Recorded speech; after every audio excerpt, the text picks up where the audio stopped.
Hi, everybody, and welcome to the show. Dave Emmons here with a strange reality show. And we have always strange stories, but not so much today. I mean, we've got a guy here from Australia.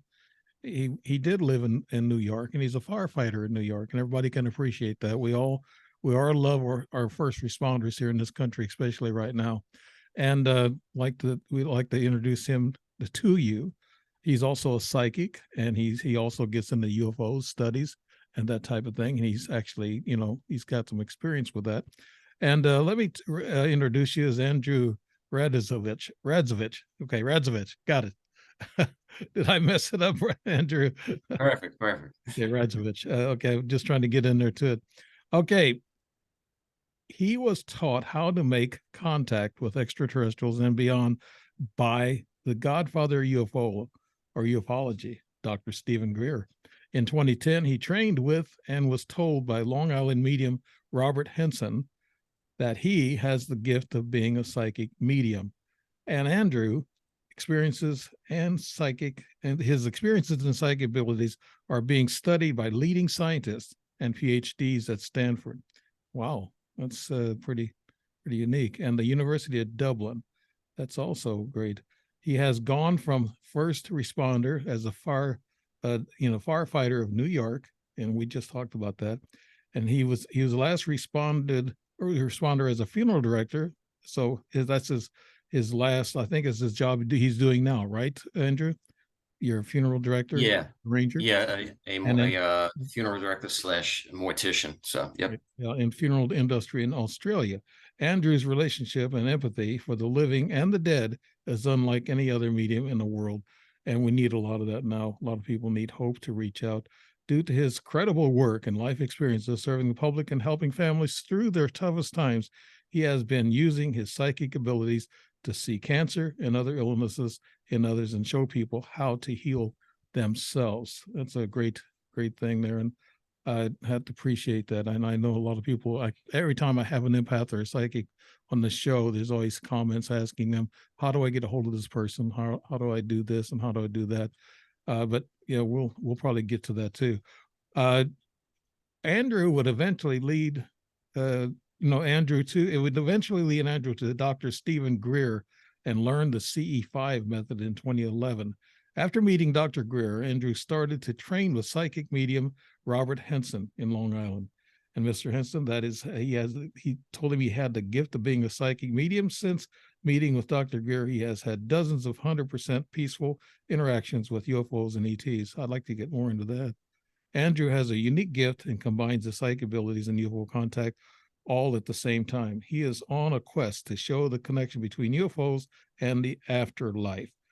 In 2022, Andrew had his UFO videos professionally analyzed. Roger Stanovic from MUFON, Australia. Andrew, welcome to the show, buddy. And I tell you what, let me ask first question, since I've written 3 books, and my first book was on my UFO experiences. And I see that you gained some psychic abilities. Do you attribute any of that to your ET experiences, Andrew? 100%. I think that they started to develop at an early age, but as I noticed myself having more interactions with UFOs and spirits and beyond and strange experiences, I noticed that my psychic abilities after these experiences would heighten, they would increase. I would develop a way to communicate with these entities, whereas instead of just going outside and seeing an object randomly, over time I started to develop a technique to communicate with them proactively, with craft in the sky, with spirits around. So yeah, it just really just started to take off. Once I started to look into this, the deeper I went, the more I opened up spiritually. Right. And anything in the bio that you want to add that you're doing right now that people should be aware of? I think you mentioned you've done some TV shows. Could you tell us a little bit about that? Sure. So right now, if anyone looks on Google or the internet, if you just type in Close Encounters Down Under, it's a TV series on A&E. It's going on worldwide. I'm in episode 4, and MUFON had contacted me, Dr. Roger Stankovich, and he took my UFO footage and he analyzed it. People will ask, how did I get involved with that? So I had shared my videos and photos of UFO contact for years online. And I just had put them out there. They were just out there on Facebook, Instagram, TikTok, any social media platform. If you just type my name in, or the Psychic Firefighter, my website is thepsychicfirefighter.com. You'll see all my stuff out there. And I was contacted by MUFON Australia. They analyzed my footage, and then they contacted me and said, hey, we're making a documentary about people that are filming UFOs. We'd like you to be in it. Your footage is incredible. And I said, sure, go ahead. And I was part of this 6-part docu-series that's out right now. There are a couple projects that I'm working on. I wrote a book called Angels in the Firehouse that won't be out till next year. That'll be released with a TV series that I'm doing as well. That's something I'm doing in regards to my psychic work and the psychic readings that I do. But that's a whole another separate project. When I have more info about that, I'll come back on and I'll let you guys know what's up with that. But I've just been very busy since COVID came. It's like the floodgates open with people reaching out to me to do stuff on TV or podcasts or just really connect with people all over the world. So I've been extremely busy. I can see why. I mean, I guess in a way, I'm fortunate to get you scheduled in like this with everything that's coming up. Maybe your busyness will start pretty soon, but not right now. Maybe you're are you on vacation? Maybe I caught you on vacation, and that's probably the only way I could probably get you after you're being on those TV shows. I had Earl Grey. He's the director of Southern California MUFON. He was on about 2 months ago, and he'll be back on. And so, yeah, he's a great guy. He has a lot of contacts. He does a lot of work. He's worked with Dr. Greer, just like you have. How did you find Dr. Greer, Andrew? How'd you find him? I mean, you went through, I guess, this other Henson guy, and he said that you were gifted as a psychic medium. How did he know that you was a psychic medium? So just to give people a little intro with how all this began. So growing up as a kid, I would watch that show on TV, Unsolved Mysteries. I'd watch that with my grandmother. And in like 1993, I was about 13, and I was watching one of the ghost episodes they had on, like a life after death episode. And I looked at my grandmother and I said, Gram, when you go to heaven one day, can you come back like that and give me a sign? And she looked at me and said, yeah, I promise I will. And we just left it alone. We didn't bring it up again. I didn't tell my mom. I didn't tell anybody. But 18 years later, she would pass away. Now, in the meantime, right, so after I had that moment, 93, so the late 90s, early 2000, I was in the U.S. Coast Guard. I was stationed in St. Petersburg, Florida, and I was on the Coast Guard cutter Durable, which is a 210-foot medium endurance cutter down in St. Petersburg, Florida. And we used to call it the Burnable just because it was always getting repaired. It was so old. It was an old school ship out there. And we were out on patrol, and this happened once. Okay, I was about 19 years old. I was the night watchman. It was late at night, and our job, every 4 hours, you would rotate. So you either patrolled the boat, you were either responsible for driving the boat and scanning the perimeter, or you were on the inside working in the engine room. So my job was to drive the boat and do the perimeter scans. That's when we were out at sea. So I had the midnight to 4 a.m. shift. It was me and another guy. I was topside, so I was on what we call the flying bridge, which is the outermost part, all the way up on top of the boat. And I have these big military, regular old school binoculars. They're on like a stand, and I'm looking around the boat. Then I have regular binoculars, and then I have night vision goggles. And I'm doing a scan. You got to look about every 5 to 10 minutes, but you're basically looking all the time because you're not doing anything out there anyway. So I'm just constantly looking, just looking if you see anything.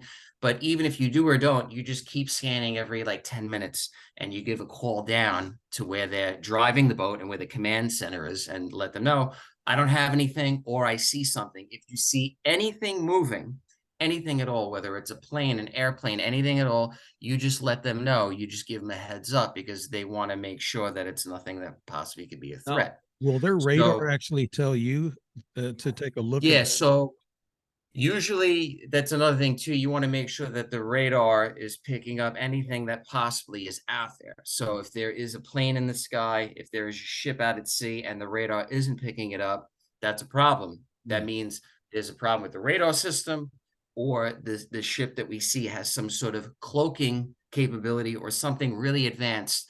But usually that's not the case. Usually if we see it, it's on radar. Like 99.9% of the time, we always picked it up on radar. But there's Right. one time I saw these two, I saw an object. All right. So I'm looking out and I'm looking straight, dead straight, and just to the left and up.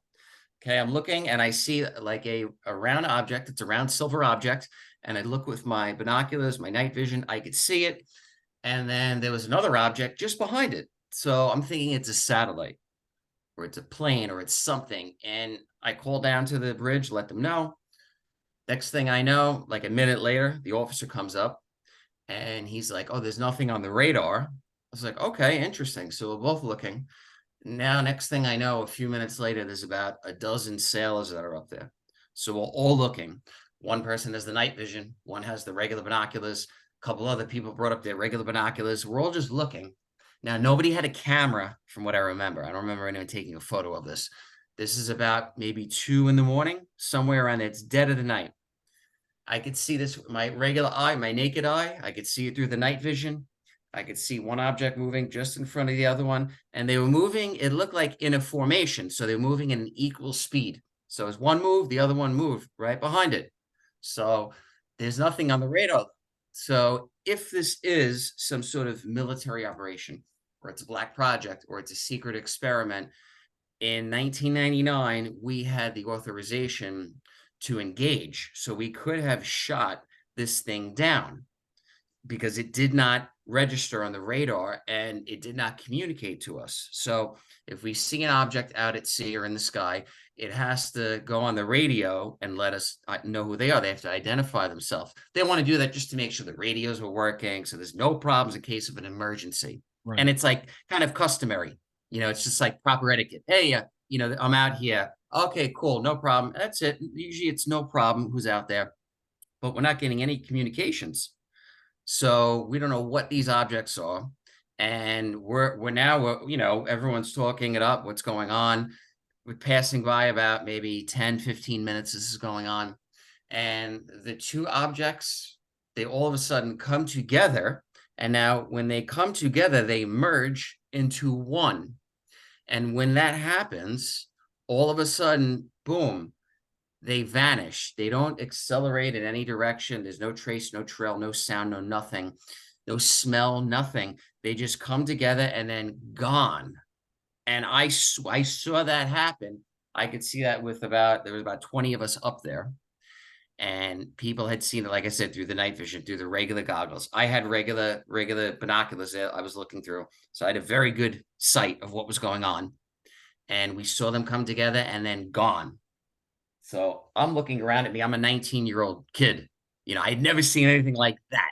Nothing like that in my life. Maybe an Unsolved Mysteries, but not even that. That was like, what? How many people were with you when you were watching this? Did you have other?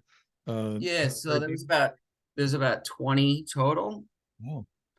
Yeah. So a good amount. There's 72 people on the boat. There was about 20 up total. That a good amount. So it was important enough. Whatever this was, it was important enough that at 2 in the morning, someone went down below and woke up the captain of the boat. So if you're waking up the captain out of his sleep at 2 a.m., it's not for nothing. It better be for something serious, So you're waking up, someone brought him up and showed him what was up there. And that was it. After, no one said anything. There was no debriefing. I remember my adrenaline was like through the roof. I was just so excited. I didn't feel threatened. Nothing was engaging with us. I didn't have any negative feeling. I just felt very fascinated. Like, wow, why am I seeing this? Why am I seeing this? I didn't realize though at the time, okay, out of anyone on the boat, out of anyone that could have been driving or operating the boat or seeing this, right, it had to be me. So at the moment though, I'm like, I'm just in the right place at the right time. But now I realize, no, that was meant to be. Mhm. because of everything else that happened in my life after that event. Right. Did you feel something? Did you feel energy, or did you feel like they were watching all of you or monitoring all of you during that time? So I'm not thinking it's a threat. I did not feel like, I had seen boats, I had seen objects, I had seen, other boats out at sea where you saw something in the distance and people are getting nervous and we're starting to, get to our, what we call like your command post. Like say if something's going to go down, everyone goes to where they're going to have to go to. And you're going to, I believe it's called general quarters. You just go to where you're going to go in case something's going to go down. So everyone wasn't doing that. I wasn't nervous or anything. I felt like, okay, it just felt like there was some sort of connectedness to this object. Like they were just taking a look at us. Everything was cool. I didn't feel like it was military. I didn't feel like it was a threat. I was not thinking along the lines of, is this some sort of foreign or alien spacecraft? Not at that moment. I just knew it was nothing I had seen before, but I didn't feel threatened. I felt totally peaceful, just very, very curious about it. Yeah. Uh, I have seen close up UFOs myself too, and I know how you feel about that. There's some adrenaline rush, and actually, it's a spiritual feeling in a way. I want to stop tell the audience that you're a U.S. Coast Guard veteran and also a New York Fire Department veteran, and we can say and thank you for your service in both of those areas. Great. I mean, that's a good background. I like it. But now, as far as what happened after that, now, did you have to make all kinds of reports, Andrew, and go to the captain and everything? Mhm. So my shift ended at 4 o'clock in the morning. And I got off, we got off. I remember I was like pumped up. I'm like, but no one's up, everyone's asleep. They didn't wake everyone up for that. So I remember talking to one guy after that I had to watch with. We just talked for a few minutes and I'm thinking, oh, I might have to write a report or I might get brought into an office or I don't know, how this goes down. And I remember I'm like, all right, I'll just wait till roll call at 9 o'clock in the morning. And then I guess we'll go over this because at roll call, you talk about anything that happened in the last 24 hours or anything that's really important. Anything, even if it might be, you just bring it up because you never know. So the next morning, 0900 comes, roll call. No one says anything, nothing. So I was like, okay. So I wasn't briefed. I wasn't debriefed. I remember talking to one officer explaining to him what I saw, and he had about 20 years of time out at sea, and he had said to me, he just said, he goes, yeah, my nickname is Raz. People just my last name is Radziewicz, but they call me Raz, R-A-Z. It's just quick, it's easy. So they're like, Raz, yeah, man, you can see a lot of things out at sea. So just get used to it as long as it doesn't come too close. It's not a threat, but usually those things, they just said those things, usually those things just come and go, but they didn't elaborate as to what are those things. Right. So, of course, I want to know more, right? So I'm like, what are those things? So no one would say anything to me. And then luckily, in September of 2000, May of 2001, Dr. Stephen Greer did his National Press Club release in Washington. So I had started to hear that there were other people in the military that had seen this stuff or interacted with it because I had no outlet. There was no, for me, I maybe there was, I don't recall, but I wasn't using like the internet back then. I wasn't online, so I did not have a community. I didn't know about CE5. I didn't know about any of that. I just saw this, was like, okay, cool, and then I kind of just left it alone. I didn't have anywhere to go with it. Mhm. And if you brought it up or you said something about it, you would have been ridiculed. And I didn't want to ruin the rest of my life or career or anything I did after. And if I would have made a stink about this, I would not have been in the position I'm in right now to talk about it this way. Yeah, 23 years ago is worse than what it is now. I mean, you have some disclosure out there in which vindicates most of us that are seeing UFOs and things of that nature. They believe in the orbs and the UFOs that are flying around out there. A lot of people do, but they don't believe the ETs are with us here on Earth. And I know that they are, and they've been visiting for thousands and thousands of years. And Andrew, that was that the first encounter, or did you have other encounters with UFOs? So that was the first, I would say, first significant encounter, like really, whoom, oh my God, I know for sure. And I had witnesses. So, like it's one thing to see it. Well, did I see something? I'm not sure. There's no one there to validate it. This was like, no doubt about it, 100%. I'm in the military. You know what I mean? No, everyone's like, yeah, it's definitely that. No, no one filmed it, no one recorded, but it wasn't about that. And when I first got into this subject after this, I never filmed, I never took videos because I didn't want to be in the position like I get into sometimes with people where I'm arguing about, is this real or not? Is this photo real? Did someone fake it? Is it AI? Is it a hologram? It's not about that. It like you get so sidetracked with all that nonsense that you miss the experience of what's going on. So I'd rather just sit and enjoy and see what's out there than record anything. I don't even want to get involved with that. It's cool because you can validate it with people. You can show them, oh, there's something unknown, it's significant. But when it comes down to the individual experience, nothing's better than just being there, seeing it, engaging with it, and keeping that memory. That's Right. sacred. Well, the military also has some secrecy to that too. If you would have filmed it, they might have wanted that video, and yeah, they would probably keep that video if you had it anyway, so it wouldn't do you any good. Now, as a civilian, you can keep your stuff. I mean, hopefully, you can hang on to it. If it's something really juicy, that's a scientific and the military, fields would like to take a look at, they're going to look at it some way or another. Andrew, so after that, take us on to through your story there. Sure. So after that event, I get back. Of course, I'm fascinated. Want to find out what's going on. I have no outlet, no one to talk to. I just go on about my life. And in 2006, I joined the New York City Fire Department, become a firefighter. I'm working as a firefighter. My days off, I'm an electrician. So I was an electrician for 5 years prior to that in a union, Local 25 in Long Island. So Oh, I had a great job as an electrician, became a firefighter, was doing both. My days off playing ice hockey, being an electrician. I lived by the beach. My life was great. But of course, I was always interested about, UFOs, but I was not into it. I was not online. I wasn't none of that. I just thought, oh, this is interesting. However, I came across Dr. Stephen Greer in 2011, about 2010-ish, about 2010, I heard about him.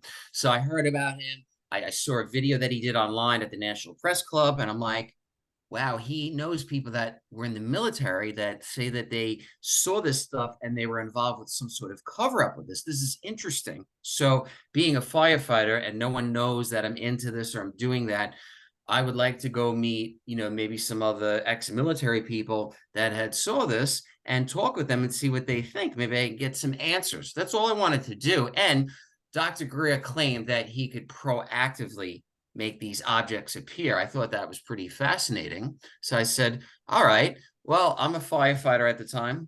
My partner was a police officer in Long Island, New York. And I said, all right, her and I, let's fly out to California. And if this guy's pulling some trick or it's nonsense, we'll see it. And if he does, we'll come back and tell everyone he's full of it. now But usually CE5 usually charges you a lot of money just for those fees. Yeah. so I believe for the two of us, I think the two of us going there was from New York to the desert in California. We made a vacation out of it. Yeah. So we spent a week with him and then we did a week out in Fresno or whatever, just driving around. It was awesome. So we were both working. We had good jobs. It wasn't that big of a deal. It was like maybe $5,000 Yeah. for two of us. But then, like you said, everything is included. And what's great is literally from the time you wake up in the morning, you go meet up with everyone from 8, 9 o'clock in the morning till 2 in the morning. You're with him and you're with Greer and everyone, and you could ask questions, you could ask him anything. And I had no prior training in this. I was not doing CE5. I was not trying to make contact. So I learned from scratch from day one from someone that had a lot of experience. So I said, if I'm going to learn this and you can really communicate with these things, I want to go to somebody that's got 20 plus years experience because I want to meet somebody that's been around, you know what I mean? And knows the ups and downs, kind of like being a new firefighter or being in the military, you want to train people that have time, that have been to war, that have seen combat, things like that. So when things go bad, all right, what do I do? I don't want to know about when everything's perfect what to do. No. When the heat is on and you're in battle, what do I do to perform so I don't crap the bed? You know what I mean? I want to find those guys. That's at least how I was as a firefighter, and I take that with my psychic work and with my UFO contacts. So I took this really serious when I did this. This is no joke. This is a big deal when I did this. So I went out there with an open mind, but I was serious. You know, I was like, I'm going to look for anything that I could find, an inconsistency or something that he's doing. And if this is nonsense, you know, I'll call it out. I'm not playing around. And I could not find any inconsistency.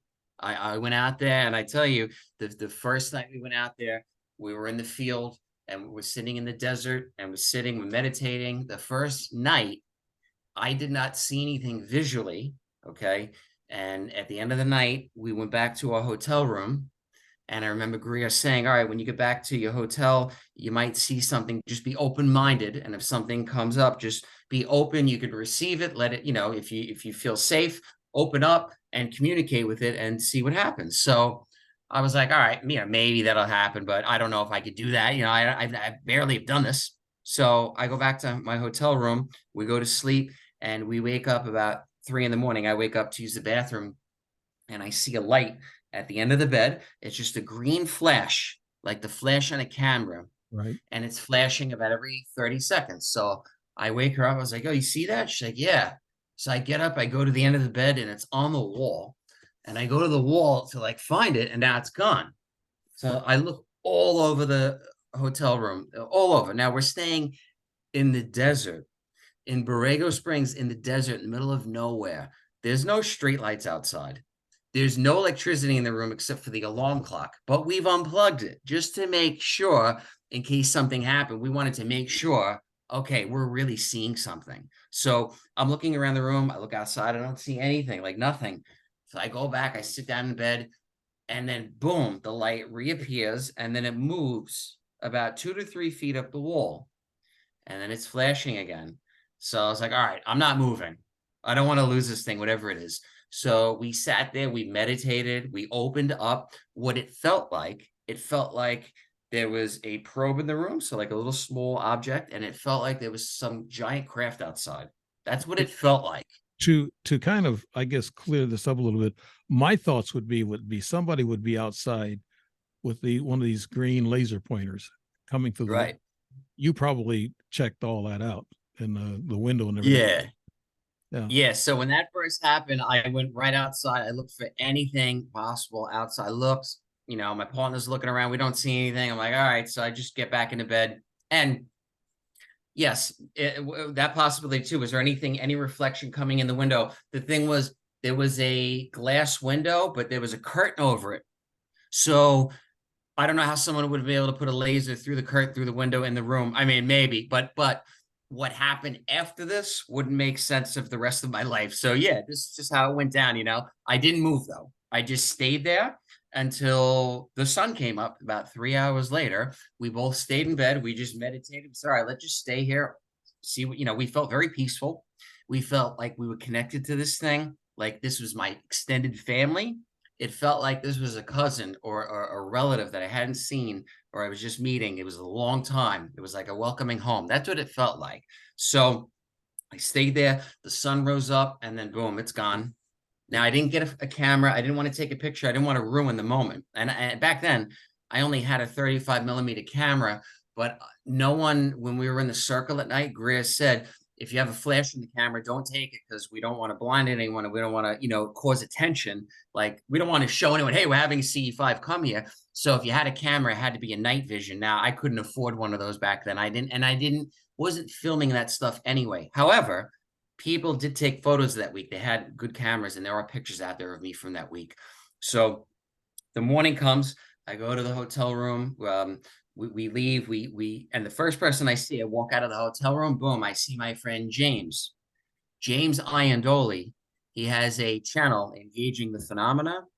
It's a big YouTube channel now. and he has all these UFO people on. I met him at Greer's CE5 expedition. So this is going back to October 2011, and the people I met there, I'm still friends with today. So when people talk about like money or what you spend or this and that, I met some of the best people that I still speak with today, that I still do CE5 with today, even distantly, wherever you are, we still do CE5 non-locally. So, oh my God, I don't regret any of it. I would have paid it over again. It was worth every penny because I learned the right way, but yet I was with the right people, you Something know? pushing you to go into this UFO topic, and I was pushed also into writing books and getting something just pushes you.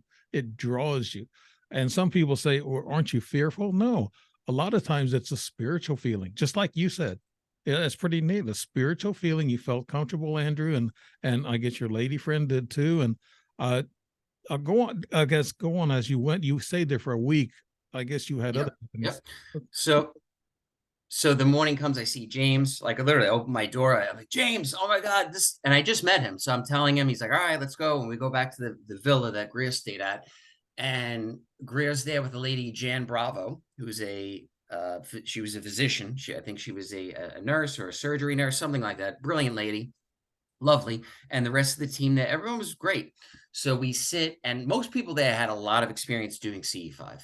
Most people that were there had done this for years. I would say me and my partner were raw. Like we were just like, whatever, show me. But Greer said that actually is the best way, because if you get good habits right away and you keep them, and he's right, then you keep them forever. So I got very good habits right away, and I was very disciplined with this, and I still am. So I go there, and in the morning we're all sitting. It's about like 30 of us. And he's like, did anyone have an experience? So I raise my hand and I tell him what happened. He said, what do you think was happening? I said, it felt like there was something outside, a big craft or a mothership or something, and they sent a probe in the room and they were just checking us out. And he goes, yeah. So I'm like, okay, well, from that moment on, broad daylight, in the room, right? In the villa we're in, just broad daylight. We're staying in like a living room. We're all just hanging out, having breakfast, talking. We started to see during the daytime golden orbs, silver orbs, daylight coming through the room, floating through the room. And then at night, going out in the field, multicolored lights in the sky, on the ground, shadow figures, craft appearing, literally craft would come and then it would just whoom, appear, whoom, and then zip off like lightning fast, materialize, whoom, in and out so fast, lightning fast. It was like the floodgates opened. And what was cool too was Greer said, we have a special guest coming. And this guy was there, Thomas Jane, who is an actor in Hollywood. He was in a bunch of movies or whatever. And I had seen him. I knew him from TV. I was like, oh, I know that guy. I've seen him on HBO. He was in a show called Hung on HBO and Battlestar Galactica, and he was the Punisher. So I was like, I know this dude. So, and Greer's like, Andrew, Thomas wants to talk to you and your partner. I was like, yeah, sure, no problem. And he didn't want to talk to anybody in the group. He was very low key. So I was like, all right. So we go in this room and he comes and he starts talking to us. And the experience we had in the room with the green light, seeing the object and everything, Thomas Jane basically said he had a very, very similar type experience. He was living in a cabin, or he had a cabin that he rented, something like that. And a craft came down and projected a green beam of light and was showing him hieroglyphics. And it was very intense. And then he found Greer somehow Greer was at some event just before he came to see us. And Greer claimed he was at this event and George Clooney approached him, and Steven Spielberg's son approached him, and supposedly Thomas Jane and whatever, and he's like, yeah, Thomas, come, we're going to be in Cali, come spend the week with us. And he did. So it was cool to see someone that was in the spotlight that actually had the courage to come stay with us for the week. Thomas Jane ended up doing the voiceover in that documentary film Sirius. Yeah. Dr. Greer, when he met us, he showed us pictures of the Atacama being before anything was out there. This is way before. This is before the film was out, before everything. And I remember him talking to us and explaining everything and what he thought the being was and everything. And from literally the moment on, from that moment in the day, we started seeing these objects on the ground till now, every single day of my life. If I just meditate, or sometimes even if I don't meditate, it's like I'm in a constant flow state, or what some people refer to as a state of samadhi. They Mhm. might have heard the term samadhi. I like to keep it very just blunt and just very like firehouse talk, not samadhi, but just basically I can have contact at any time. Just to be blunt, I can do it through meditation or no. Sometimes I'm just at home and I'm like, I'll tell my wife or kids, grab the camera. There's something outside, grab it. And they grab the night vision camera. We go outside and bang, there's an object sitting right above the house. And we have them on camera and they'll zip across the sky and then vanish. And we've filmed hundreds of them. Yeah, so Andrew, you can draw these, I guess, drones or whatever they are, or entities into your house, and then outside too. I mean, outside for sure, but you can draw them on the inside of your house. Is that right, Andrew? Oh yeah. So inside, people say, is it only outside? Is it weather? Does it have to be crystal clear outside? Or what if it's raining? It doesn't matter. I've stayed in my apartment when I lived in New York. I lived in Brighton Beach, right on the beach. I stayed in my apartment. Some nights it was snowing or raining or sleeting, and I stayed inside my room, and I would see these objects come through the wall. So they were different colors. Sometimes they were black. Sometimes they were shadow figures or outlined like us. They will manifest in many different forms. I personally have not had any negative experiences with them. That's just me personally. I know there's a lot out there that I've heard, and I don't discredit anyone. I'm sure people have had all sorts of experiences. But the thing I will say is, if these objects or these beings are here and they're hundreds or 1,000 years more advanced than us, my experience has shown me that I would think that they have evolved past the point where they would need to abduct and torture us. So, because if they haven't, if they are still poking and prodding and experimenting and doing all these things 50 or hundreds or 1,000 years more down the road, if that's the way they treated us, that means that's the way they've treated their own or others. So Yeah. that would lead to a conflict, which eventually, if they have nuclear weapons, which they probably do if they're 1,000 years more advanced, they wouldn't exist. So Dr. Greer said to me, he goes, Andrew, if these beings wanted to get your DNA, they don't have to take you. They just pick it up off the ground. Your DNA is everywhere. Right. And I was like, that's a really good point. Yeah. I don't Yeah. so I don't want to discredit anyone though, but when that stuff does happen or all of those negative experiences, I know for sure there are negative elements, there are negative entities and negative elements that are human 100%. They're talking about them at the Pentagon at these hearings that are in our own government or the Yeah. secret government that are pretending to be ET and they're not. So you just got to be careful. That's where the discernment comes in. And I'm glad that They I are was taught the these right way from early on. these humans are pretending to be ET, but they're not. How do they convince people one way or the other?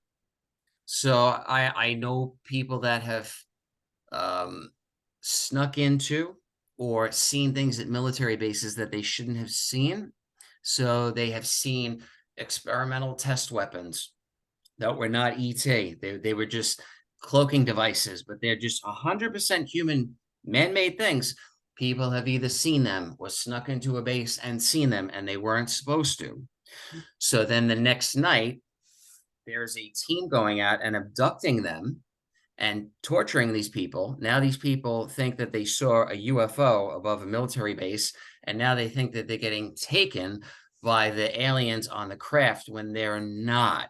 And this was validated by people like Richard Doty and other people out there that will say, yes, these programs exist. Even David Grush has briefly talked about them. These programs exist. So that's not part of my experience. I have not seen that. I have not seen anything I wasn't supposed to with like the experience I talked about in the military.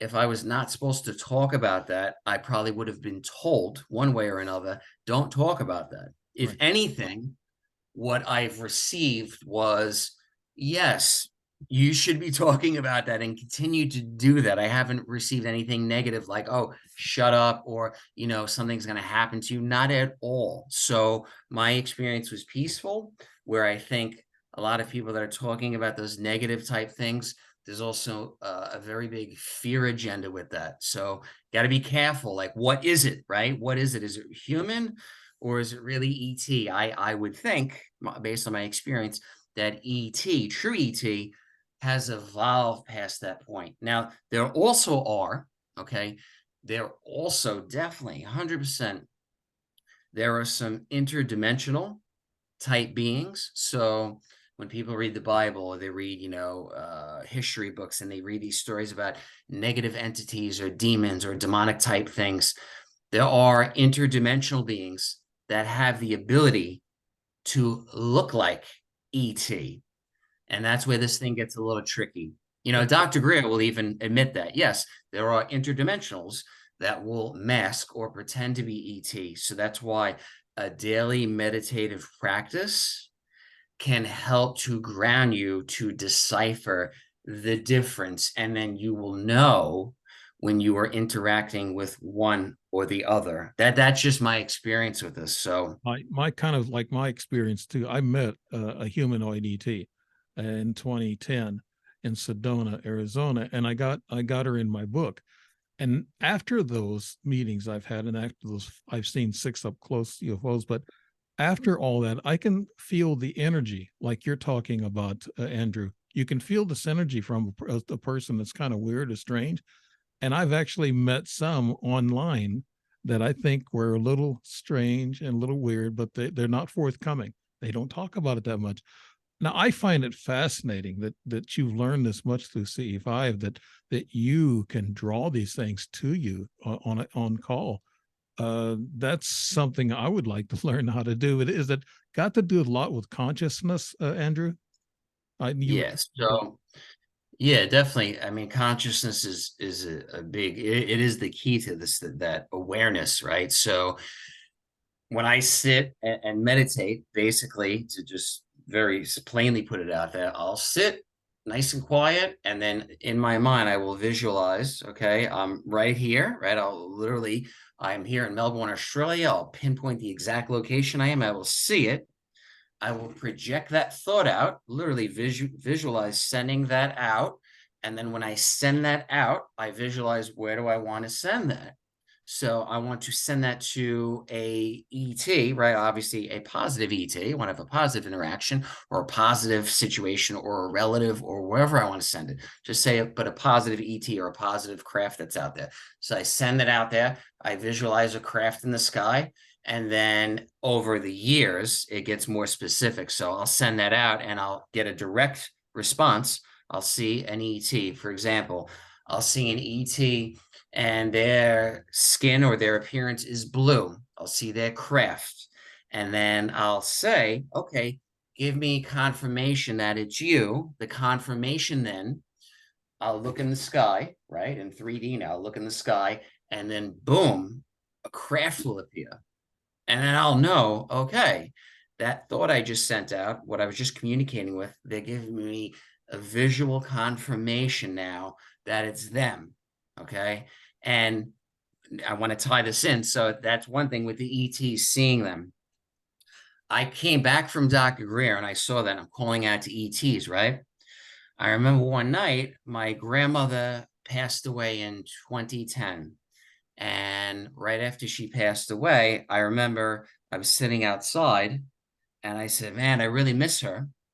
I wish I could see her. I wish I could talk to her. I said, Graham, if you're out there, can you give me a sign? And all of a sudden, a UFO appeared, a light in the sky came. So I was like, okay. So the next night I went out, I did the same thing. I just sat quiet and I said, oh, Graham, I miss you. I was crying. I was grieving. I lost one of my best friends, man. So I'm calling out to her. Another craft comes. Okay.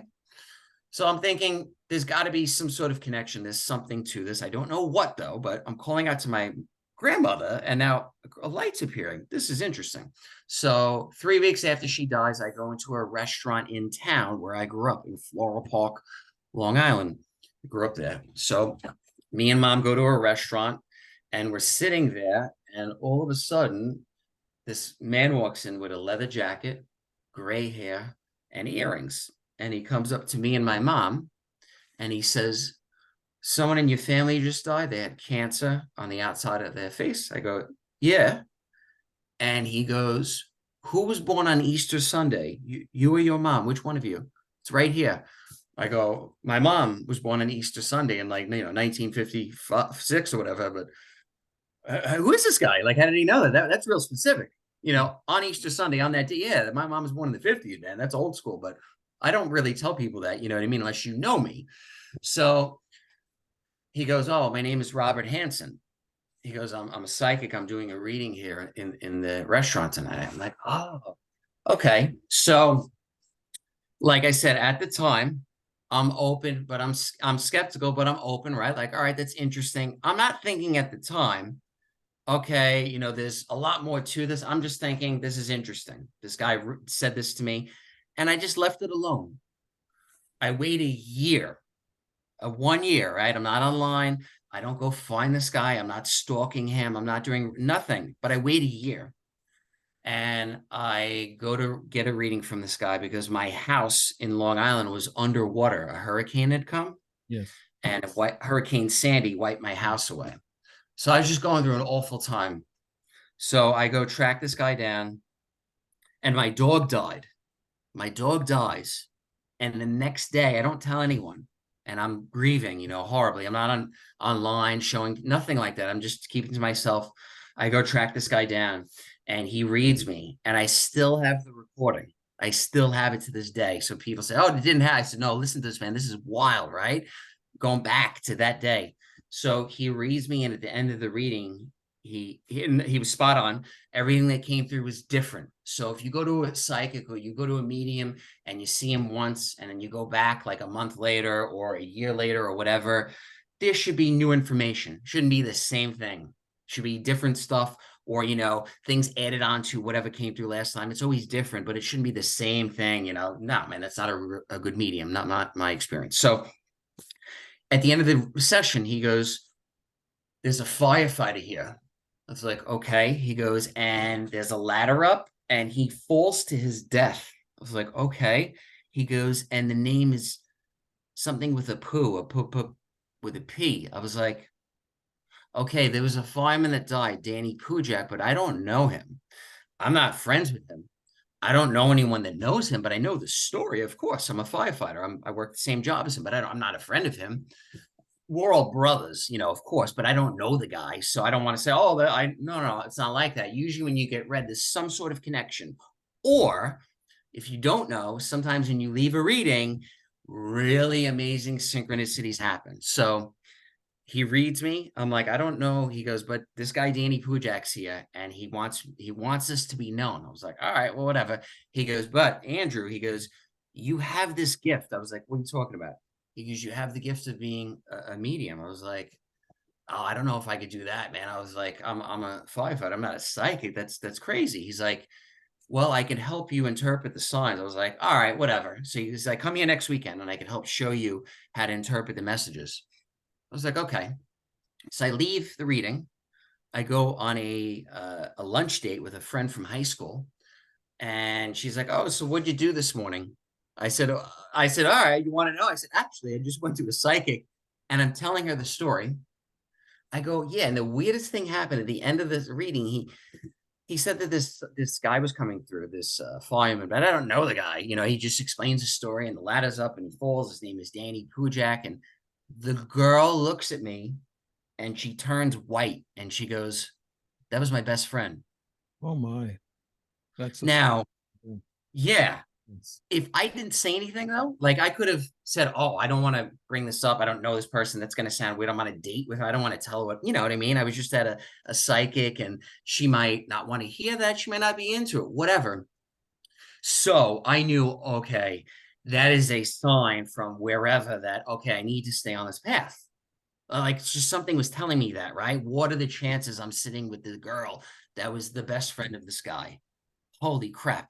So that was the sign from this fireman that I didn't know to stick with this, bro. Stick with this. So, okay. So I go the next weekend and I sit in a room full of 20 to 30 people I don't know. I've never seen anyone in this room before in my life besides the medium, Robert. And I sit in the front row because, like anything, I want to sit there and I want to get the most out of it. I want to be observing, right? So I sit up there, we meditate for a few minutes. He gives a little spiel, and then he pairs you up with people. And I don't know anyone. And he goes, okay, sit with them and just say what you're seeing. What are you picking up? What are you interpreting? So I sit knee to knee with this lady who I don't know. And he goes, okay, now when you look at her, all of a sudden just say what you're picking up. And I'm like, I don't know how to do this. So I'm like, all right. So I sit knee to knee, and all of a sudden, boom, it's like literally everything just slowed down a little bit. And I started to see a black and white movie, like an old Charlie Chaplin film. And I started to see these images come by, but one after another. These images come out of an old Charlie Chaplin film. I'm looking at her, and I'm looking at her, and it's like literally I'm looking at her eyes and just right above her, like a rainbow, just picture, right? But it's these black and white images on a rainbow reel coming by, and I said, okay, I'm seeing a car driving down the block. It's rolling down in reverse, and it hits a tree, and this man loses his left leg, but he walks out of the car. And she goes, that's my Uncle Vinny. So I was like, whoa, that's pretty specific. Yeah. Okay. I'm like, she's got to be saying this. She wants me to feel good, right? I don't know. So I keep saying what I'm seeing. And this goes on for months. I'm going there every weekend, right? I'm going to the firehouse. And then on the weekend, I'm not telling anyone. I'm not online. I'm not talking about this. I'm just going, looking into this, right? I'm developing this, but I still haven't accepted that this is really happening. I wanted to doubt this. Your mind, your ego tells you, oh, that's nonsense. It's not real. It doubts. You're not good enough. Everyone in there's lying. They want to make you feel good about yourself. Looking back, I had the most strictest, tough Irish old school teacher out there. And the guy was no joke. I met a lot of people over the years, and he was training me the right way. And he was being very tough for a reason, because when you do this work, you should be doing this the right way, and it's serious business. This is not a laughing stock. This is not for everyone. This is not for anyone. This is for the people that I feel get the calling. Right. So there is training for being a medium. I mean, you have to have it in you. Like he said, this Hanson guy said it's in you. So he knew he had about 50 pounds of clay that he wanted to make a 50-pound statue out of. And that's kind of like the stupid parallel I'm drawing there. But he knew that he had the material in you to produce a medium out of you. And you said synchronicities, and this, you have to keep with it, and you got to follow the synchronicities, and it leads you somewhere. Andrew, I've had those synchronicities, and I guess when we go back to the UFOs and the orbs and that type of thing, the drones, is that manifestation, Andrew? Yeah. So I think that you can definitely use manifestation to create that and more and beyond. So I started to see objects. I'm seeing all of this. I'm developing this psychic ability, right? Whatever was going on at first. I'm meeting random people that I've never met every weekend, training for 3 hours, right? And it was amazing. Don't get me wrong. I train people now. I train them one-on-one, because I wish I could have got one-on-one training, and I don't think he did that. I was in a room of 20 people. So if you wanted this, you had to really want it, because you can get lost in the crowd. You could sit in the back and just go, oh, this is nonsense. This is BS. But are you really putting in the work? This is work. Like anything. Anyone could go, oh, I want to be a policeman or a fireman or a combat veteran or a Marine or whatever. But then you got to do the work. And then you put in the work and you realize, man, this is really tough. This is not for anyone. It's the same concept. I feel my experience with this stuff. I put in that extra mile. I was reading the books. People were going out partying or doing whatever. I was going on meditation retreats. I was going to Buddhist temples, sitting with, people on the weekend that I didn't know in silence, and sitting with all sorts of monks. And I remember sitting with one monk once. I just went in and sat down, and he looked at me and he goes, why are you here? And I go, I don't know. And he looked at me and he goes, you have the fire. And I was like, that's interesting. I'm a firefighter. I don't know what you mean. He goes, just tell me why you're here. And I explained. I said, well, I'm, getting these information and psychic abilities and blah, blah, blah. So I started to look into Japanese Zen Buddhism and a ton of other things. I think it's important to look at whatever feels right. You listen, if you're not hurting anyone, you're not doing anything wrong or unethical, look into whatever you want. I think that's part of this journey. I looked into all of those avenues, and it always led me back to the same place, which is just sitting in silence, meditating. And while I started to connect with UFOs, or doing this in a group setting with people in a circle, so I'd sit with like 20 people doing a CE5 or a group CE5, I started to connect people with their loved ones. So I started to get information or things coming through about people's loved ones during CE5. Or if I was doing a psychic reading, so say someone will go, oh, can you do a reading for me? If we were doing it at night outside, as I'm doing the reading, UFOs started appearing. So for me, there is definitely some sort of connection with this person's loved ones and the UFOs in the sky. Because as I'm reading you, as I'm saying, your grandmother's here, she's telling me that she passed away, she had cancer in her left breast, but it killed her in the month of May. As I'm saying things like that to people, boom, lights are appearing. And they're like, oh my God, do you see that? And we're both seeing it. So there's something that's being validated on multiple levels that we can't explain, but we can see.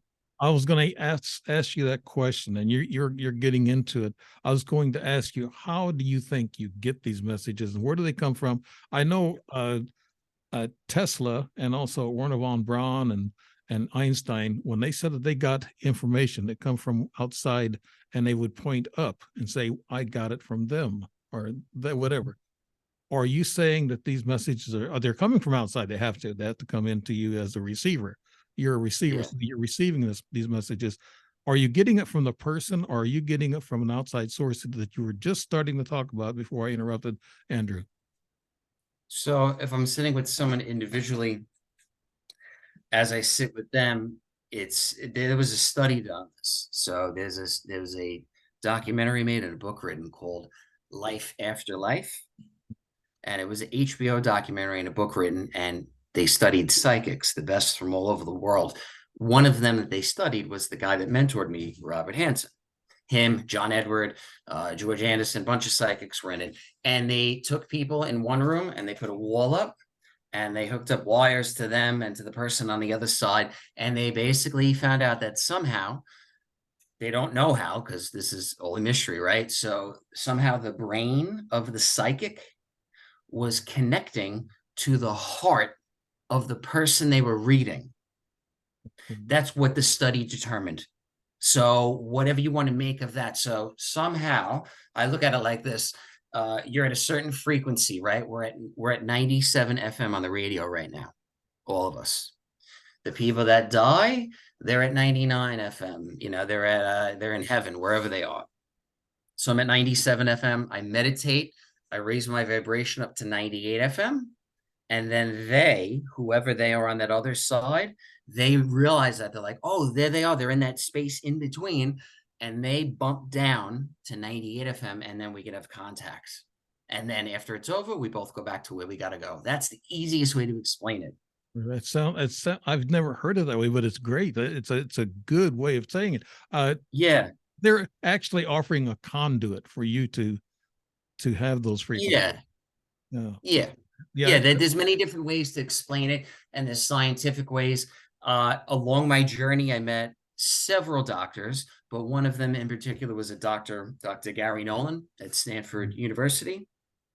And he said to me, basically, he looked at my story, saw some videos I made, whatever. But basically, when we communicated, he said he feels that there's a brain within our brain, and they call it the antenna. And it's turned on. It can send and receive information. It works two ways. It's a mystery of how it's turned on. Sometimes it's turned on by a near-death experience, an out-of-body experience, meditation, CE5, abduction, whatever you want to call it. Trauma, for whatever reason, really stimulates this contact, whatever this is. So there's something that happens in the brain. And when you're aware of that, right? I didn't call it that. I didn't have a name for, I just said, I'm turning something on, the force, they call it the force in Star Wars. But now that I heard antenna, I said, oh, I really like that. So think of an antenna extending. So you meditate, the antenna extends, it's up, you're making a contact, you're done, and then the antenna, boom, goes and retreats. But the antenna can come on at any time. So if there's a hazard, if there's something imminent, if there's something urgent that needs to be transmitted, the antenna can still receive that. It's always ready to operate. It's just when I want to turn it on to proactively work, I'll meditate and I will initiate that contact. Dr. Gary Nolan is actually breaking the ceiling on the academia part of this, believing in the subject. I know a fellow, he's on my shows quite a bit, Dr. Lonnie. He's from Belgium. He actually does research in UFOs. He's a rocket scientist, and he's about your age, and he's a great guy. He's going to be back on my show next month. He's got some busyness going on right now, but he's talks just like you do, and he's done actually some experiments where they've actually lit the part of the brains up in meditation. He's a meditation expert and everything, and he's got actually videos that shows the parts of the brain that kind of changes colors or makes some kind of a energy pulse. And I'll give you his information. Yeah. So and you two should get together. He's foremost in what he's doing, and he travels around quite a bit. And but you remind me of him, and he's a very intelligent guy, and he's done some research in this and what you're talking about. But now, after I'm going to give a quick break here. This is Dave Emmons with The Strange Reality. My guest is Andrew Radziewicz. I'll get it right. Rad, you said Radzi, they call you, okay? You just call me Raz. Raz, Nice and easy. Andrew Radziewicz.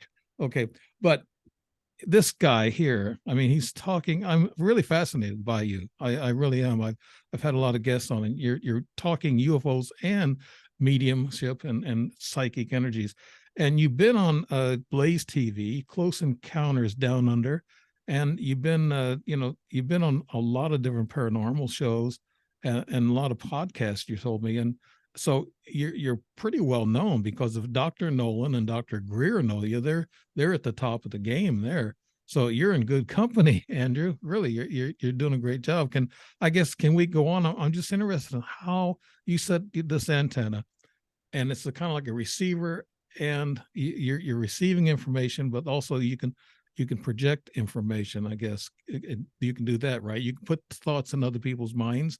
I know the military's been working with that. So, and yeah. go ahead and explain that, the antenna and receiver type thing. Yes. So just like anything, and that's a very important thing you brought up. So like anything, it can be used for good, and it could be used for any reason. It could be used for bad. It could be used for, I guess, intelligence purposes.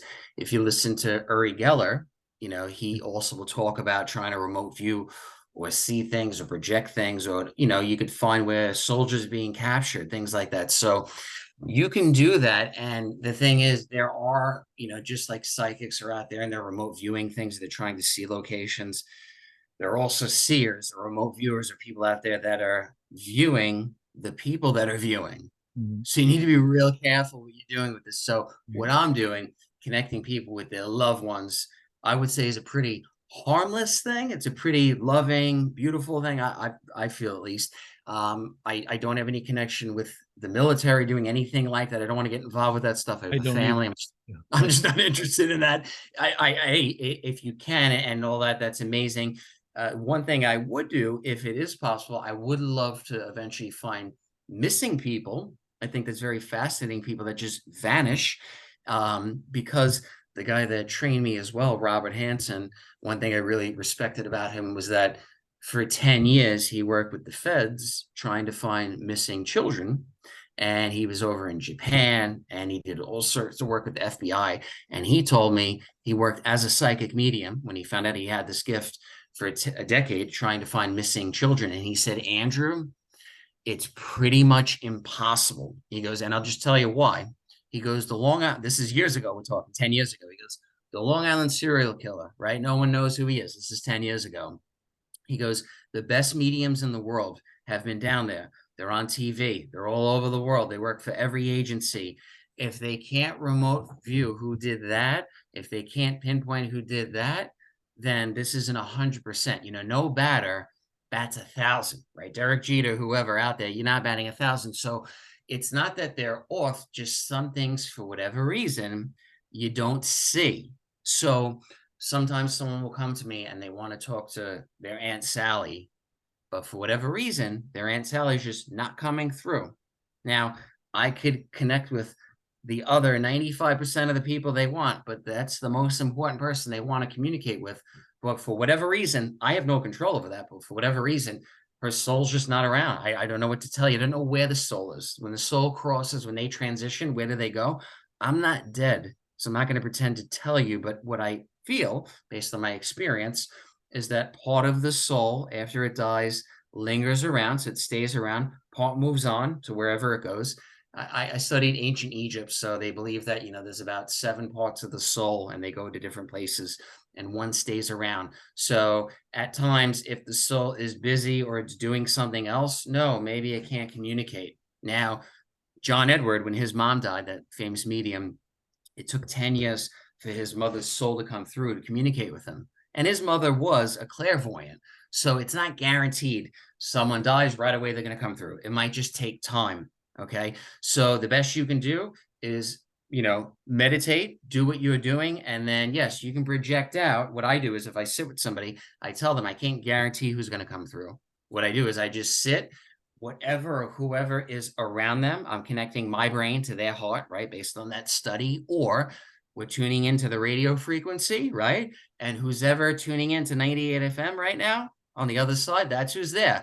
If they're not, that means they're doing something else. Yeah. What are they doing? We'll find out when we go there. Right. But for doing this now since, 2011, so for the last 12, 13 years, I've had some sensational experiences all over the world now with living in Australia. From New York to Australia, I've had some incredible experiences meeting people, reading them, connecting them, giving them some resolution. I have at times, some people have said to me, hey, can you try to communicate with this person? Or do you know if this one person's there? And I'll say to them, I can't guarantee that. I can't guarantee that your Aunt Sally or whoever is there, but I can try. So at the end of a reading, sometimes if I have time or we can do it, I'll say, all right, let me try to proactively reach out to her. And I can't guarantee she's going to be there, because the way I was taught and what I was told years ago was that this isn't like the game telephone or making a collect call. You can't just call anyone. If they're there, they're there. If they're not, you can't guarantee it. No one bats 1,000. However, though, the last few years, I have tried to proactively reach out to a specific individual that's crossed. I have tried to do that, and the people that I've done it for, they speak for themselves, but the feedback they've given me was that it was accurate. So I don't know.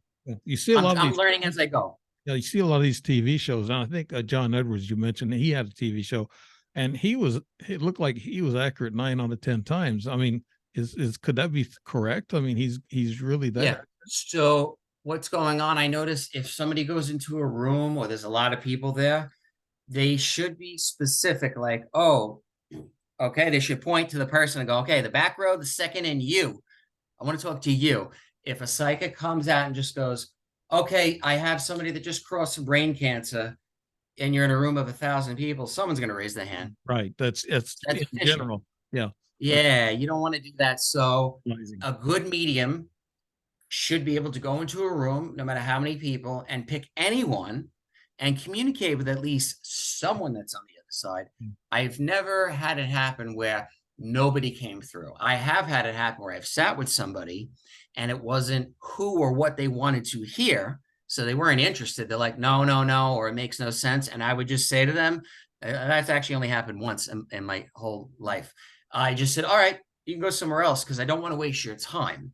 If you don't want to hear what's there, I can't help you, because it's only what's there. But if that's not what you want, or you're not open to that, no problem. You can go somewhere else. You can go down the road to or wherever to somebody that's going to lie to you and say, yeah, your mom's here. She's right here. I don't do that. I just say who's there or not. And that's all I can do. Yeah, you sound like a very honest medium, and that's what it takes to be that way. You mentioned Uri Geller a while ago. Do you know him really well? I know of him. I've never spoken to him, but yeah, I just I heard of him. I Sure. I know him. We communicate on Okay. Yep. text, and I've had him on a show about 3 years ago, and he said he answered my email for the show because he gets all kinds of requests, and he answered my email because he felt my energy, and I said, "Wow." And of course, I've been abducted, and I've had UFO experiences, and I've had that adrenaline rush that actually they say when you said a while ago, when you have trauma, you have that adrenaline rush, it actually builds up brain cells. You're building up those little synapses and the little octopi cells that look like, and you're building those up through trauma and through UFO. Because when you meet up with the UFO, it's usually euphoria and spiritual, and you know what that feeling is. I mean, you've had it many, many, many times. It sounds like to me. But I wanted to ask you a question, Andrew. This is about my mom. She's 95. I'm actually going to do a show with her. She's had some experiences. She Wow. said that her mother she had a dream that her mother was being walked by two little gray guys. She didn't know if there's ETs or not, but she said two little gray guys had her hands and they were walking her to meet her. What does that mean, Andrew? I mean, does that mean there's an ET Yeah, coming? so I've heard similar type stories like that and seen things like that. So a lot of times it's just, releasing that fear element. When people see the gray or they get that image, a lot of times people might be fearful. So when people see that, that could just be the imagery of like you have nothing to fear about death or whatever is to come next down the road. I'm okay. I'm at peace. Who I'm at or whatever is around me, I am in a good space. As long as the communication is positive and there's nothing negative, that imagery is something positive. Seeing them at grays, I have seen gray or gray type beings with relatives at myself as well. It's the Yep. same thing. They were showing me that, yeah, it's kind of like the United Nations, everyone's intertwined, everyone's all together as one. So that's what I got a message like that once I saw a gray holding my dog. This is in 3D, and I took a photo, and I have a photo, and it is like a black shadow figure, but it's the outline of my dog. I know it 100% it's him, and it's a gray headed being with black eyes holding my dog. And I know it is. I saw it in a distance. I took a photo of it, and I was like, oh my God, my dog is even connected with all of us. So to me, pets, animals, our loved ones, they're all intertwined, and they're all going to give us those little messages as time goes on. Keep looking into this, keep exploring, because it's like a rediscovering you're finding out of what you are already. It's like just relearning what you already know you are, but you need that reminder sometimes, because life can steer us off. Messed up things happen, traumas and dramas happen, and they steer us off the path of whatever we're doing, and then it's like we all, even me, everyone, we all, I get it. We all need that reminder of like, all right, just ground yourself and keep going, man. Stay on that path. It's okay. We're all still human, right? That's basically, Yeah. we have this up and down thing. I want to ask you some of the paranormal things that happened to me, like at 3 o'clock in the morning. You mentioned 3 o'clock in the morning. That's a bewitching hour. It's to Oh me, yeah. everything happens between 3 and 4. And I've been frozen in bed 3 o'clock in the morning, and the whole bed was shaking. I was so frozen. And I thought that, well, I kind of figured that there's three different ways of abduction. You said the Dr. Greer said they can find your DNA anywhere, but there's a bedside abduction where they can do all the work right there, and then there's also a one that they can take you on a ship, and I think that's women a lot of time where they take out the eggs. So that's more of an extensive operation. And then the third way is I found out that they freeze you, take your spirit, your energy, and your consciousness and take it somewhere else, and then your body's left there with very little energy and you're frozen. And that happened to me 6 years in a row on about the same date, August 11th through August 14th. The doctor said, well, it could have been cool. I said, no, it was August. So not in here in the States, August is hot. Like right now, this is about the time of year that happened 6 years in a row.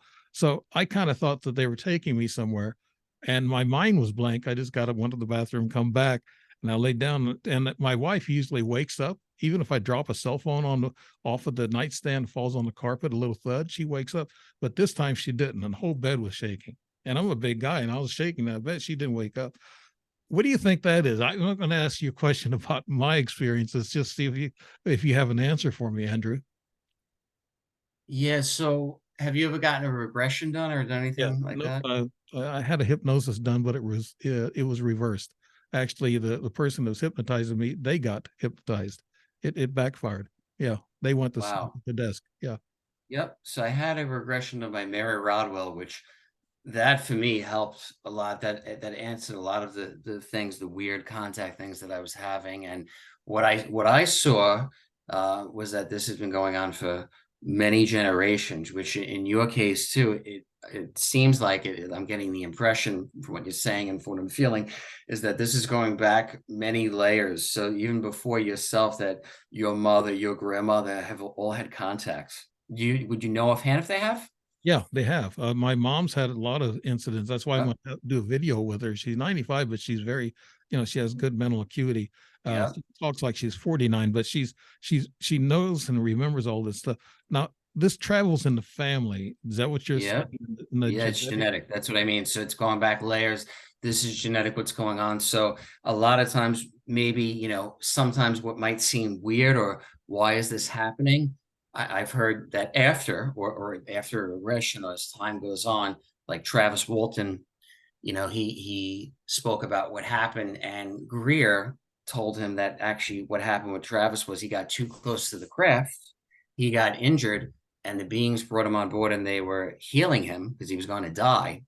So I know with these abduction scenarios or whatever is going on, sometimes as people look more into them or they do regressions, what might seem fearful and negative or torturous at first might be something that they're doing to, upgrade you or help heal you. I mean, if you're alive and you're still going and your health is good and all that, right? Maybe they're tweaking something or repairing something. Did you notice that they were changing anything in you physiologically or anything like that was going on? Well, soon after my sixth time, I started writing books. I wrote 3 books in a year and a half time, and I was never a writer. I've done radio before, Yeah. but never a writer. So whatever it was, they put it into me. I was getting these messages, do it, just do it. So I was gonna go back on Uri Geller. I will mention you to Uri. He was actually worked with the CIA too, and remote viewing. He met Mhm. von Braun and everything. So I'll mention you to Uri and see if he'll contact you, and I'll write him. Yeah, I sure. got, I got 2 people now to write. I'm really impressed with you. I mean, I'd like to ask you one. I know we got some other things here to talk about, and I don't want to keep you too much longer. But what is this all about, Andrew? That you know of the UFO thing, the mediumship, the readings, and the receiving. Who's in control, Andrew? How are we getting all this? Yeah. So, I mean, it's all up to us in the end, and what we do with this. So we're at this breaking point now with everything that we're seeing unfold. As many of us have seen this unfolding for years, but it's literally the times are unfolding in front of our eyes right now. So it's up to the people like us to continue to come forward because as I do that, I meet more people. My circle is smaller, right? Like as people get weeded out over time, Right. but it's tighter and stronger, and I'm meeting more people, but I'm meeting more serious people that want to take this forward. Whereas in the past, people were into it, but it was more underground, like, oh, don't tell anyone. Oh, no way. 10 years ago, I would have done an interview. No, no way. Not a chance. Whereas I do care a lot. I just don't care what people think because the ones that don't care are going to make a mockery. I have no time for that. I know the truth. I know what's happened. It's like Robert Bigelow has stated, he knows. He doesn't really care. I have the same mindset. I don't care. I know. Me too. I've seen the light. Yeah. You know what I mean? So, and I want to share that. I want to share that moment with as many people as possible. Whoever I can help guide, help assist, great. I don't have to awaken all of humanity. Not everyone's ready for that. Everyone has a different journey. They're at a different point in their life. I respect that. But I know now that I'm in a space right now at this exact moment to share with the people that are ready. So the people like that are listening to this interview, they know who they are. They need to hear this at that right moment. I've had people over the last few years reach out to me that said, I needed to hear that. I heard your interview and it just made sense what you were saying. And now I need to explore this further. Can you help me? And that's how I know I'm doing my part. I'm doing my part. I think if everyone just does their part, right? We're kind of like all actors on this giant world stage, and some people will awaken to this, some won't. And who is in control of it? The ETs, the beings, the spirits. They have shown me. They have said that, Andrew, you are in control of what you were doing. So if you want to pull out of this, or you don't want to look further into this, or it freaks you out, or whatever, you could do that. You could just jump right back into the matrix and just work a regular job and do whatever and forget it. That's fine. I know I couldn't do that. There's just no chance now, but you have free will. So that free will, I feel that our civilization where we're at, we have that free will, whereas other civilizations before us, they didn't. They had a different code. So we have that gift. That's why some species or some beings might have been jealous of us, because we have that free will. They don't understand, like, we have that choice. They don't understand it. So we're learning. We're just constantly learning and growing. And, we're extremely special and extremely gifted, but in the big scheme of it, we're really not. You know what I mean? Like, we are, but we're not. So, like, it's like duality. Where we're in, the reality is the yin and the yang. It is, but it isn't. You know what I mean? It's not just all one or the other. So life is what you make of it, basically. Yeah. I'm so envious of you because you got both sides of it. You got the UFO ET side, and you also have the meditation and the mediumship side. I don't have the meditation or mediumship side like Dr. Lanny and yourself. You guys can put these both together. I haven't been able to put them both together yet. And I'm trying, but I'm listening to you and I'm very fascinated by what you have to say, because those are the puzzle pieces I need to try to make sense of all the things that's happened to me in a tangible way, like with ETs and abduction and things of that nature. I haven't gotten into the consciousness enough or the meditation side enough. How does one do that, Andrew? How does one learn how to do that? Yeah. So yes, you can read books, of course, all that stuff. You could look into that, but the best thing is just hands-on. Just the hands-on experience, just getting out there, doing whatever it is that you're doing. And then for me, I slowly infused it. I didn't have a giant culture shock and just go off the deep end. This took me a while to unfold and to blossom. So I think it's like, hey, one more person you add, or one more thing that you add into your practice, and slowly integrate. So whatever it is that you're doing, if someone's not meditating, okay, that's like ground basics. Start that meditation. Okay. And if someone is doing what you want to do, or something that you think you might want to do, I would explore looking into either connecting with that person, looking into that person, finding out what they do on a daily routine, and just be like a sponge, learn whatever you can. That's what I did to really, really hone this in. So when I meet people like, how do I do this? I said, well, I personally, I don't, not a lot, but I personally do train a few people at a time, integrating all of this. And then literally on the first day of me training someone, I have them doing what I am doing. So, like, reading people and integrating this, I do that right away with people. It's easy if you can focus and just push out all that exterior nonsense that's going on. And really, it's just getting into that quiet space, getting into that quiet mind, that meditative space. So you got to not silence it, but quieting the mind. Then you can start to unfold this. Right. You're transmitting frequencies to other people, and they're picking that up through the learning process. I know there's a couple of questions I want to ask. I know we're going to the hour and a half. I won't keep you too much longer than that. You've had Close Encounters Down Under show. What do you talk about on that show, Andrew? What do you do on that show? So yeah, it's great. They took some footage that I had filmed here in Australia and Melbourne, and some in New York. They took my footage, they analyzed it. The head of MUFON, the national director, Roger Stankovich, PhD, he analyzed my footage and basically was like, that's incredible. It's, these are unknowns. We don't know what they are. So they've analyzed it, put it through everything that they have, and it's what they're talking about, stuff that's out there. It's not the obvious things, the flares, all that nonsense. We're beyond that. So you're communicating with something that's beyond this space-time. You know, it's outside the firmament, whatever it is, it's outside the matrix, it's outside this system that we're in. So through sending out the signal, right? Meditating, I project out through outside the firmament or whatever is out there, that bubble. And I'm basically saying, okay, show yourself. Boom. They show themselves as long as they can, as long as it's safe in the environment. Now, when people say, why don't they just show up? Why don't the ETs just hold their frequency and show themselves in, you know, in their physical shell? Because the track record we have with them when doing that has not been good. That's the first thing. We usually engage, we will shoot them down, we will take them. Look at Roswell.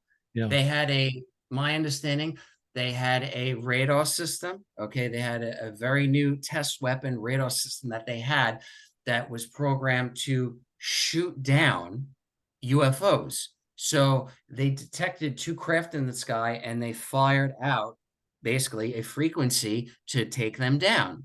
And these ETs are still so loving and where they're at, and they've evolved so much that even after all of that, they have not taken us over or nuked us. That should say a lot. Yeah. We've taken them down at Roswell and all these other interactions, the craft that we've shot down, what they're talking about at the White House now. We've done that over 80 years. We've shot these things down. We've tried to reverse engineer them, and they still have not come and nuked us or taken us over or fired in an asteroid at us. And they could do that easily, believe me. So that shows you they have obviously evolved, because if they hadn't, they would be, a human thing would be, hey man, you mess with me, I'm going to kill everyone, right? Like I'm going to bomb you and all that human stuff. Yeah. Right. So common sense would say, wow, they've obviously have seen past that and said, okay, they're still learning. Like they're the children of Earth. Let them learn, right? As long as they don't nuke us or nuke something, we're not going to get involved because we want them to grow and evolve. That's what I think. Right. So I don't think they mean any harm. I wrote a newspaper article, answered to the journalist sent me part of it. It was a New Jersey casino. They were statisticians who said that we're going to have an attack by the ETs, the aliens, by September or October. And they asked me to respond to that. And I said just exactly what you said. I said, we are their children. They're not going to destroy us. If they would have started destroying us, they would have bombed us or obliterated us back in 1945 when we hit Hiroshima and Nagasaki with atom bombs. They would have started saying, okay, that's enough, guys. You know, we're gonna clear you out, just like you said. They would have done it a long time ago.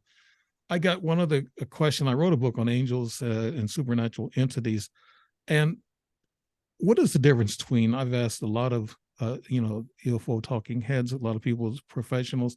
What's the difference between an ET, an angel, a dimensional a critter or entity, or or just a ghost? What is the difference? I know Jesus Christ said that, you said a while ago, the spirit hangs around for several days and they go off in 7 different directions a lot of times. And Jesus Christ said that's what it's no such thing as a ghost. It's this energy that stays around for about 3 days, waits for the body to be really, done and dead or whatever, and then they're gone. And you mentioned that a while ago, and I found that fascinating that you gave that answer. What do you think the difference is between those 4 entities, Andrew? Yeah, so some people say they're all angels or they're all this or all of that. I think that, there is a difference. I think there is an angelic realm that has a specific duty, that their job is to literally just watch, guide. They will come in at times when they can. They don't always come in, but they will keep giving you signs along the way to stay on a path. Now, there are also negative or lower type entities. If you're not doing good things or you're living a certain way, that'll give you the negative synchronicities and negative validations. So you want to call them demons or negative entities, fallen angels, I don't know, whatever people want to call them, but there are all sorts of things. So whatever you are, whatever you're putting out, I think there's something that kind of guides you along that way. Whereas with ETs, yes, there are some that are coming from other planets, are coming from other solar systems. Okay, definitely. And then I feel that there are some that are coming that are here, that are in the earth, because I've seen craft come up out of the ocean, right? Literally just whoom, appear. or they're just come and then gone. There are also programs out there that have holograms appear. So, you got to be real careful. It's Project Bluebeam and all that nonsense. I don't think that's going to happen. I think that's all You don't think BS. it's going to be part of a false flag? Nah, the false flag has been underway already for 80 years. We're part of it. We're seeing it. That giant event though, nah, that's a cool story. That's like Hollywood, but I don't buy that. That's Mm. so no. And if something like that did happen, a doomsday type thing that was not the real thing, yeah, there would be some sort of intervention if they were going to nuke us. Once again, if we're going to learn and evolve from it, yes. But if it's going to end civilization and break the firmament or go outside into the cosmos, then they would have to get involved. But besides that, they're not touching, because it's like having children. I have children, so I kind of understand. You love your kids, but you also want them to learn. You don't want to do too much, but if you don't want to see them fall off a cliff, you're gonna of course grab them. But besides that, you want them to get some bumps and bruises and to learn, hey, I don't want to do that. That might hurt myself. Don't touch the stove. It feels hot. So, but you don't want it to get burnt flat out. So it's a touchy thing. I kind of think it's like that. And we are evolving. We are on the right path, people. We are going to get through this. We are going to see through this, and the world's not going to end. I Okay. don't buy that. Do you think you get messages from spirit guides? They're like angels. Yeah. So when your family dies, one relative, my understanding, one relative will get assigned to a living relative. So you die and then you get assigned. I'm just saying, for example, a niece or a nephew or someone like that. It's always different. When I read people, it's someone always different, but they will come through. Sometimes you're tight with them here. Sometimes you're not tight with them here on earth, but someone in your family will stay with you. And then you have someone in the angelic realm too. So you have a lot of guides that are trying to guide you when you're doing something and it's wrong, or you're like, oh, I don't think I should do that. And I don't want to do that. I have a bad feeling. That's your guides telling you don't do that. But you have the free will to choose that. Yeah. I had a spirit guide one time back in 2011, no, 2010, who was 4 out of 5 correct. Even saying I'd have damage to my car, and she said I'd be able to drive it. That was a hail damage. And then she said I'd Wow. meet my first ET, and I said it won't be my first, but she gave me the exact day and everything that I'd meet this ET, and it was in Sedona. And she didn't know I was taking the trip. She was a Native American Indian, most part of her, and Mhm. she was really good. I so that's why I asked you about the spirit guide thing. Now, if you got anything else to talk about or say that you really think it's important for people to hear, go ahead and talk about it. But I want to get to this last question here: is the rapture coming in September 2026? Yeah. So a lot of people have been bringing that up to me over the last years. Oh, I heard the world's going to end September 26th, 2026 or something like that.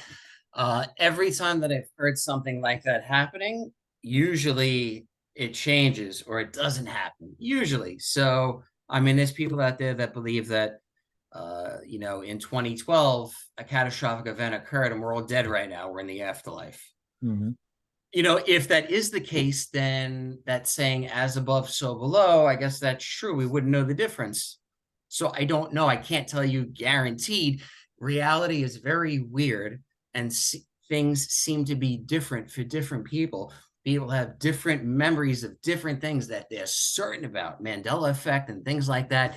So I would just say, with the direction we're heading in, be really careful on what you take in and what you consume, the people around you, your loved ones. Yeah, some of them you just got to keep around you, their family. I get it. But, just keep those healthy boundaries up. And then the people that you can choose, or you have a say on who you have around you. Yeah, I would really refine them, because going forward, a lot of wacky things are going to be said and they're not going to happen. And then those people are going to have to answer for those things when they don't happen. So I have not gotten one vision, nothing. I haven't seen anything from ET, from spirits, nothing saying anything catastrophic is going to occur. If anything, it's the exact opposite, that we're working towards the light. And right now we're going to get out of that.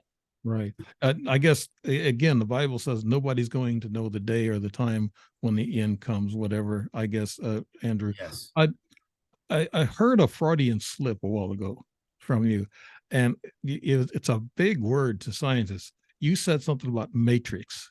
Is there such thing as a matrix, Andrew? Yes. So when we're born, my understanding is that basically you're the number 1 through 9. You're printed out. And if you take that the day you're born on, so if you're born on the 4th, right? And if you look up what does that 4 mean, that's your life path. So for example, the number 4 is the number of law and order. Okay. I'm a 4 life path. So that makes sense.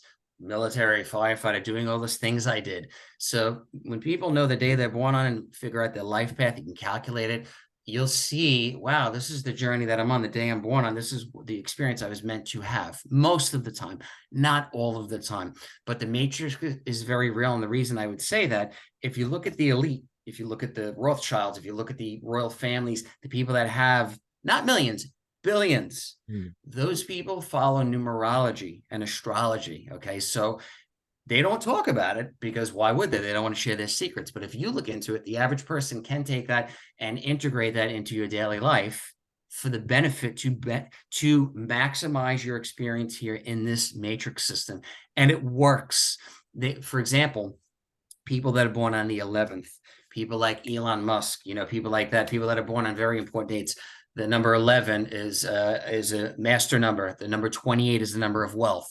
So the royal family, a lot of them have their children born on the 11th. If you look it up, they have the same birthday. They have a C-section done on purpose because they know numerology is real. When they open a business, okay, they open it on the 28th.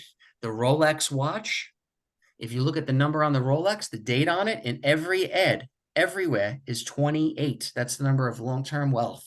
So yes, we're in the matrix. Definitely. That's fascinating. How do we find out our numbers? How do we know?